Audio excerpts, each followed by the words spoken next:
కీలక మలుపు. 1921లో 2 పెను విషాదాలు ఎదుర్కొనే సమయానికి నరసింహ అయ్యర్ కీర్తి ప్రతిష్టలు, సంపాదన, శక్తి ఆకాశాన్నంటేలా ఉన్నాయి. అయితే ఈ దుస్సంఘటనల అనంతరం ఆయన తన న్యాయవాది వృత్తిని విడిచిపెట్టడమే కాక రాజకీయ, సామాజిక కార్యకలాపాల నుండి కూడా విరమించుకోదలిచారు.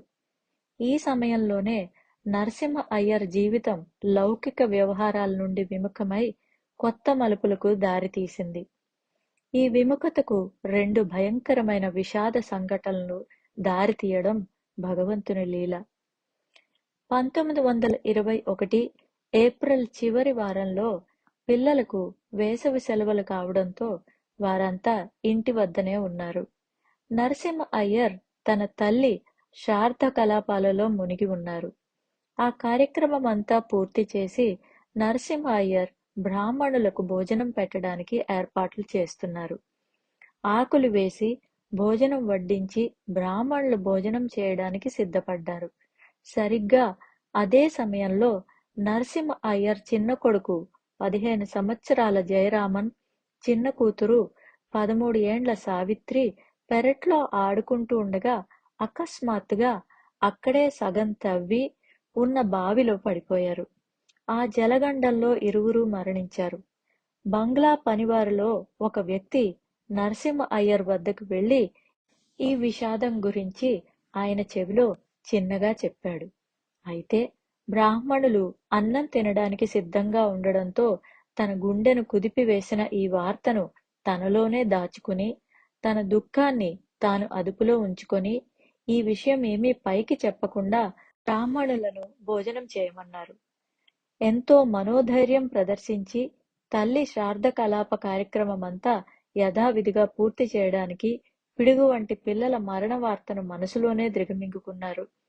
బ్రాహ్మణుల భోజనం, మిగిలిన క్రతువు పూర్తి అయిన తర్వాత మౌనంగా తన బిడ్డల శవాలను చూడడానికి పెరట్లోకి వెళ్లారు.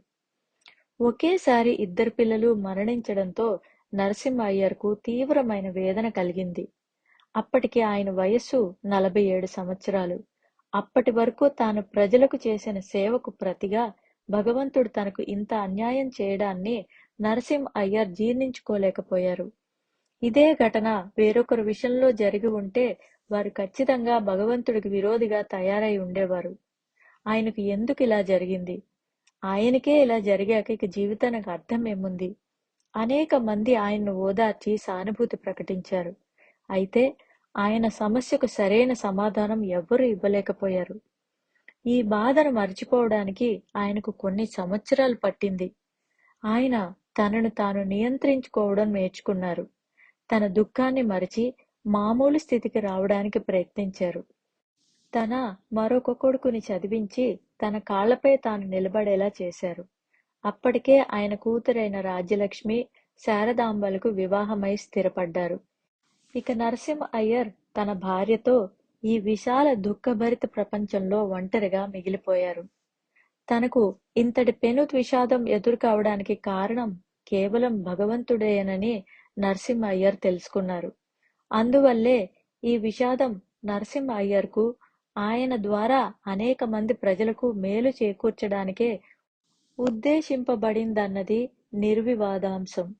ఈ నరసింహ అయ్యర్ అనే ఉపకరణాన్ని తన గృహస్థ జీవితంలోని సర్వశక్తులు, సంపదలు మొదలైన ఆకర్షణల నుండి దృష్టి మరలించి ఆధ్యాత్మికత వైపు త్రిప్పి లక్షలాది మందికి మేలు చేకూర్చవలసి ఉంది.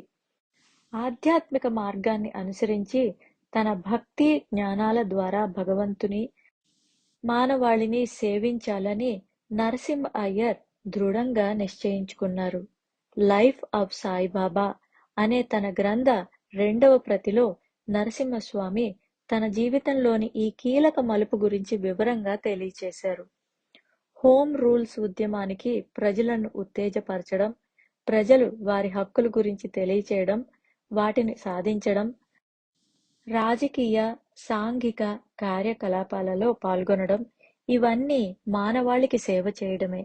అయితే అప్పటికే ఎంతో మంది ఈ దశగా కృషి చేస్తూ ఉండడమే కాక అనేక కొత్త నాయకులు, సమర్థులైన యువకులు, రాజకీయ రంగ ప్రవేశం చేయసాగారు. కానీ ఆధ్యాత్మిక రంగానికి మాత్రం ఎన్నో సేవలు అవసరం ఉన్నాయి. అంకిత భావంతో సేవ చేసేవారి అవసరం ఉంది.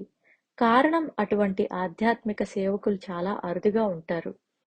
పసివారైన తన పిల్లల భౌతిక దేహాలను బావి నుండి బయటకు తీసేటప్పుడు కానీ, ఆ అసనిపాత విషాదం నుండి మనసు తేరుకున్నప్పుడు గాని నరసింహ అయ్యర్కు ఈ విషాదం ద్వారా తన దృష్టిని మానవ జాతికి సేవ చేయడం వైపు నియోగించాలని ప్రకృతి ప్రేరేపిస్తున్నట్లు తోచింది. రాజకీయ, సామాజిక బాధ్యతల సంకెళ్లు తెంచుకుని లౌకిక వాతావరణం నుంచి బయటపడాలనిపించింది. ఇప్పటి వరకు తాను గడిపిన జీవితానికి పూర్తి విరుద్ధమైన జీవిత విధానాన్ని తాను ప్రారంభించాలని నరసింహ అయ్యర్కు స్ఫురించింది.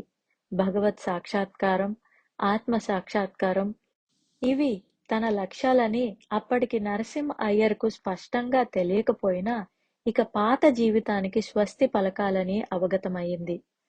తన పిల్లల మరణాన్ని తట్టుకోలేక దుఃఖసాగరంలో మునిగిపోయిన నరసింహ అయ్యర్ భార్య సీతాలక్ష్మి 1922లో మరణించింది. కనుక ఆయన ఆ పెద్ద భవంతిలో ఒంటరిగా మిగిలిపోయారు. అప్పటి వరకు తాను అనుసరించిన జీవిత విధానానికి పూర్తిగా స్వస్తి పలకాలని నరసింహ అయ్యర్ నిశ్చయించుకున్నారు.